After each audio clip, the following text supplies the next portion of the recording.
Hello दोस्तों, आप सभी को गुलाब जामुन जैसी मीठी मीठी नमस्कार। और उसी के साथ आप लोगों का स्वागत है आईपीओ के लव ट्रायंगल शो में। पहली बार हम एसएमई आईपीओ को डिटेल में स्टडी करने की कोशिश कर रहे हैं, क्योंकि एक ऐसा आईपीओ था जो काफी ज्यादा इंटरेस्टिंग भी होने वाला था। और उसी के साथ साथ एसएमई आईपीओ में हमारे सामने कौन कौन से फायदे या फिर कौन कौन से रिस्क आ जाते हैं, तो हम उन चीज को भी डिस्कस करने की कोशिश करेंगे आज की इस सिंगल वीडियो में। तो अभी से इस वीडियो को लाइक और चैनल को सब्सक्राइब कर दीजिएगा। अगर हम सबसे पहले कंपनी की बात करते हैं तो डिजिकोड स्टूडियोज लिमिटेड लेके आ रहा है ये अपना आईपीओ। अगर मैं स्टार्टिंग में अपना पर्सनल डिसीजन देने की कोशिश करूं, तो जहां पर मैं इस आईपीओ को बीइंग एन अग्रेसिव होकर अपने हर फैमिली मेंबर के अकाउंट से अप्लाई करने का प्रोग्राम कर चुका हूं, बट फाइनल डिसीजन मेरा सब्सक्रिप्शन बेस्ड होगा।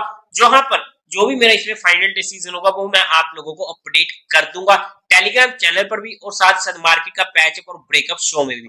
टेलीग्राम चैनल का लिंक आपको डिस्क्रिप्शन में मिल जाएगा, या फिर आप direct market love affair search करके वहां से भी ज्वाइन कर सकते हो। अगर आप लोग कहोगे क्योंकि एसएमई आईपीओ है, सर आपने बीइंग एन अग्रेसिव होकर बोला है, क्या बीइंग एन डिफेंसिव होकर हम इसे अप्लाई नहीं कर सकते हैं?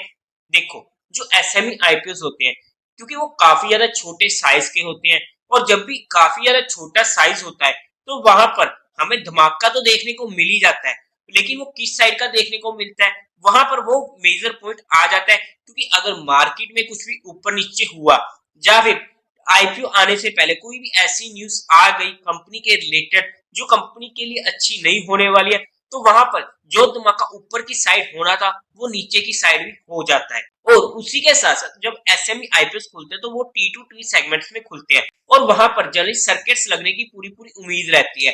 अपर सर्किट लगता है फिर तो किसी को भी कोई दिक्कत नहीं होती, लेकिन जब लोअर सर्किट लगता है तब हम वहां पर एग्जिट नहीं कर पाते जब तक वो सर्किट खुलता नहीं है। और वहां पर काफी बार तो ये होता है कि हम लालच में भी आ जाते हैं, क्योंकि हमें भी पता है एक अच्छी अमाउंट लगती है, और वहां पर अगर किसी आईपीओ में सर्किट अपर लग रहा है तो हमें भी पता है कि जिस प्राइस पे खुला है उसके 100% ऊपर पे भी खुल गया, तो ऑलमोस्ट समझ लो कि हमारे कॉस्ट प्राइस से वो 10% के ऊपर का अपर सर्किट लग चुका है, और 1.5 लाख के अप्रोक्स का साइज मान लो, तो वहां पर आप खुद सोचो कि 15,000 का प्रॉफिट एक ही दिन में हो रहा है, एक बड़ी हैवी अमाउंट है। और वहां पर उस चीज का लालच आना इट्स ऑलमोस्ट सर्टेन। हमें उन चीजों को थोड़ा कंट्रोल करना होता है, और वहां पर वो कंट्रोल हम इमीडिएट नहीं आता है अगर हम नए ट्रेडर्स हैं। वो हमें एक्सपीरियंस के साथ हमारे इमोशंस, पेशेंस, लालच, ग्रीड, ये सारी चीजें तभी कंट्रोल आती हैं टाइम के साथ, और हम इनको धीरे धीरे ही काबू कर सकते हैं। इसलिए ये थोड़े अग्रेसिव इन्वेस्टर्स के लिए ही होते हैं, वहां पर हम as a defensive in IPO की बात नहीं करते हैं। तो आई होप कि आप लोगों को जहां पर काफी डाउट्स क्लियर हो चुके होंगे। अब अगर हम कंपनी की बात करते हैं तो 2000 में ये कंपनी इनकॉर्पोरेट हुई थी। अगर हम कंपनी के काम की बात करते हैं तो आई होप कि आप सभी को काम मालूम होगा। मूवीज वगैरह आप सभी लोग देखते होंगे, वेब सीरीज देखते होंगे, तो वहां पर जितने भी पीछे के इफेक्ट्स होते हैं, कोई भी बैकग्राउंड हो गया या फिर विजुअल इफेक्ट्स हो गए, तो उन सभी चीजों को ये कंट्रोल करती है। और एक ऐसा नाम होने वाला है जहां पर इस कंपनी ने बड़ी बड़ी मूवीज का विजुअल इफेक्ट्स दिए हैं, जहां पर हम इसको स्टडी करने की कोशिश करते हैं। तो ये कंपनी काम के वाइज में देखते हैं तो विजुअल इफेक्ट स्टूडियो होने वाला है, जहां पर ये ऑफर करती है full suit of visual effect services. और ये अपनी सर्विसेज प्रोवाइड करती है फिल्म्स में, वेब सर्विस में, टीवी सीरीज में, डॉक्यूमेंट्रीज, कमर्शियल। और कुछ इंपोर्टेंट इनके काम की अगर हम बात करते हैं जिनको इन्होंने किया है, तो उनमें आ जाता है Thor, Love and Thunder, Black Panther, Wakanda Forever, Glass Onion, a Knives Out Mystery, Deadpool, Star Trek, Jumanji, Stranger Things, the Last Ship, Titanic.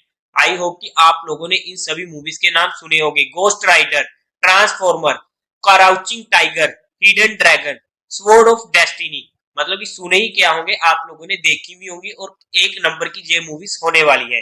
उसी के साथ साथ जो इनके मेनली क्लाइंट्स होने वाले हैं वो आते हैं India, Australia, New Zealand, US, European market से। अब अगर हम कंपनी के टाइम टेबल की बात कर लेते हैं, तो ये कंपनी का आईपीओ ओपन होने वाला है 25 सितंबर को, क्लोज होगा 27 सितंबर को, अलॉटमेंट होगी 29 सितंबर को, रिफंड मिलने शुरू हो जाएंगे 3 अक्टूबर से, क्रेडिट हो जाएंगे आपके अकाउंट में शेयर इफ अलॉटेड 3 अक्टूबर को, लिस्टिंग डेट होने वाली है टेंटेटिव 4 अक्टूबर की। अदर डिटेल्स की बात करते हैं, 10 रुपीज पर शेयर का फेस वैल्यू रहने वाला है, प्राइस बैंड रहेगा 168 से 171 रुपीज पर शेयर का, 800 शेयर्स का एक लॉट होने वाला है, टोटल इशू साइज रहेगा 30.48 करोड़ का। अब आप खुद देख लो कि कितने छोटे साइज का जी आईपीओ आ रहा है। अगर आप कंपैरिजन करोगे, जिसकी वीडियो थोड़े टाइम पहले ही डली है, JSW इंफ्रा का, जिसका साइज है 2800 करोड़ का, इसका साइज है 30.48 करोड़ का। मैं वैसे कंपैरिजन की बात नहीं कर रहा हूं, मैं जस्ट एक वैसे आईपीओ टू आईपीओ कंपैरिजन करने की कोशिश कर रहा हूँ साइज के मैटर पे, कि इतने छोटे आईपीओ में अगर हमारा रिवॉर्ड काफी बड़ा है तो वहां पर हमारा रिस्क भी थोड़ा सा ज्यादा हो जाता है as compared to date IPO. तो इस पॉइंट को हमें समझना पड़ेगा, जिसमें से फ्रेश इशू रहने वाला है 21.56 करोड़ का, बाकी रिमेनिंग रहेगा ओएफएस 8.92 करोड़ का, जो इस कंपनी का नेगेटिव पॉइंट हो जाता है। एनएससी प्लेटफॉर्म पर यह लिस्ट होने वाला है, और उसी के साथ साथ कोटा की बात करते हैं तो 50% क्वालिफाइड का, 15% का एचएनआई का, और रिटेल में रहने वाला है 35% का। अगर हम आईपीओ के लोट साइज की बात करते हैं तो रिटेल कैटेगरी में एक लोट 800 शेयर्स का रहने वाला है, जिसकी अमाउंट पड़ने वाली है 1,36,800।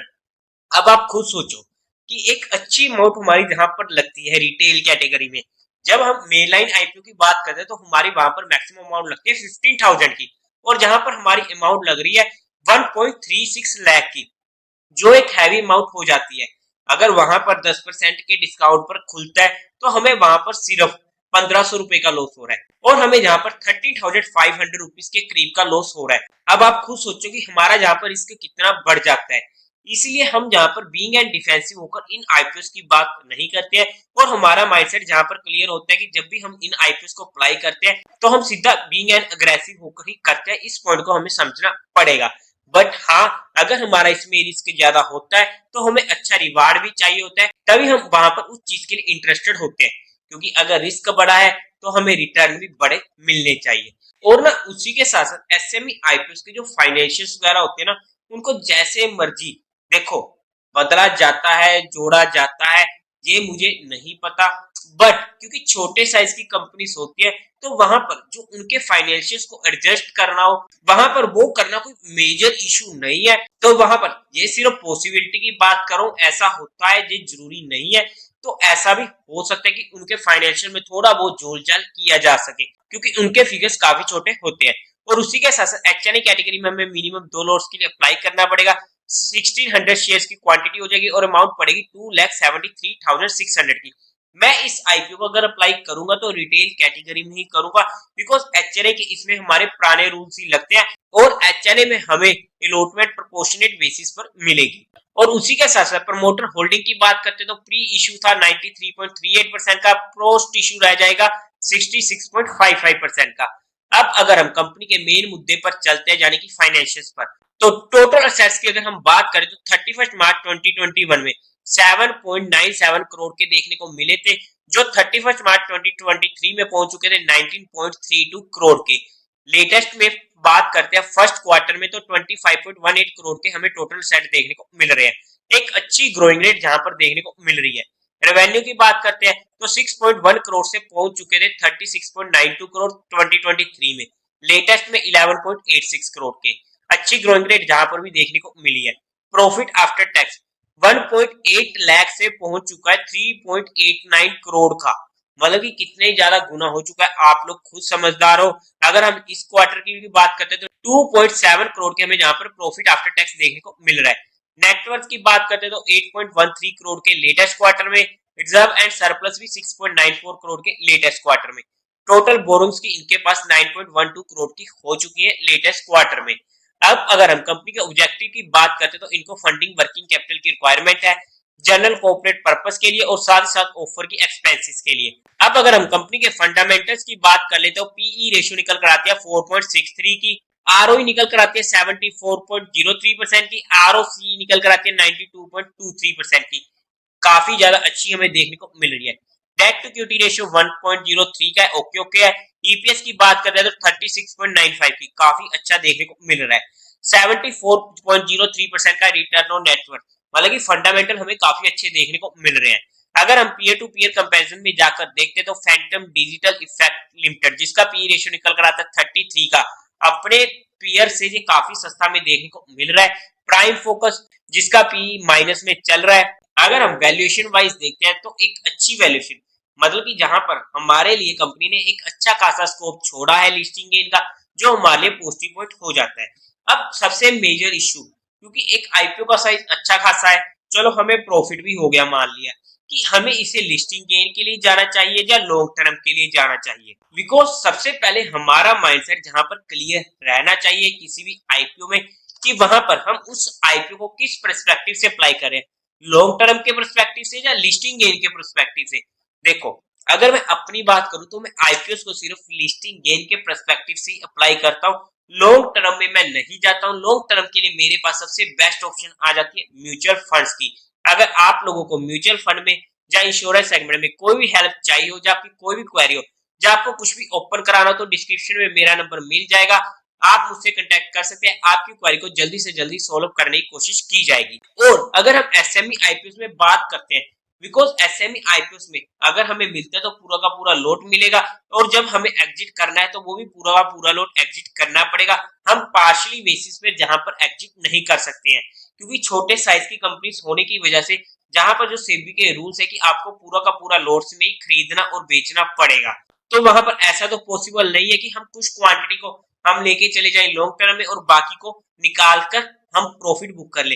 तो क्या आने वाले टाइम में देखो, ये जो इंडस्ट्री है, ये जो सेक्टर आ जाता है, एक ग्रोइंग सेक्टर होने वाला है, और जिस तरीके से ये ग्रो कर रहा है, एक अच्छा पॉइंट लगता है लॉन्ग टर्म के व्यू पे। बट मैं पर्सनली किसी भी आईपीओ को लॉन्ग टर्म के पर्सपेक्टिव पे नहीं लेके जाता हूँ। जब भी मैं कोई भी आईपीओ अप्लाई करता हूँ, whether that is main line और एसएमई आईपीओ, मेरा वहां पर माइंडसेट क्लियर होता है कि मुझे वहां पर सिर्फ लिस्टिंग गेन चाहिए। हो सकता है एक दो दिन ट्रेल कर लूं थोड़ा बहुत, लेकिन वहां पर मैं ज्यादा टाइम उसको लॉन्ग टर्म पर्सपेक्टिव नहीं लेके जाता हूँ। लेकिन हाँ, जब बाद में वो स्टॉक मार्केट में अपनी चाल चलने लग जाता है और टेक्निकली जब भी हमारे नोटिस में आता है, तब जाकर मैं वहां पर उस स्टॉक में काफी ज्यादा इंटरेस्टेड हो जाता हूँ। लेकिन आप लोगों का जो भी डिसीजन हो, या फिर आप लोगों का जो भी पर्सपेक्टिव हो, क्या माइंडसेट है, किस बेस पर आपको अप्लाई करना है नहीं करना है, एक बार अपने रिस्क फैक्टर को देखते हुए अपने फाइनेंशियल एडवाइजर से सलाह लेकर ही कोई काम कीजिएगा। तो देवी और सज्जनों, उम्मीद है आप लोगों को ये वीडियो अच्छी लगी होगी, तो इस वीडियो को लाइक कीजिएगा, शेयर कीजिएगा और साथ ही साथ चैनल को सब्सक्राइब करें। हर हर महादेव।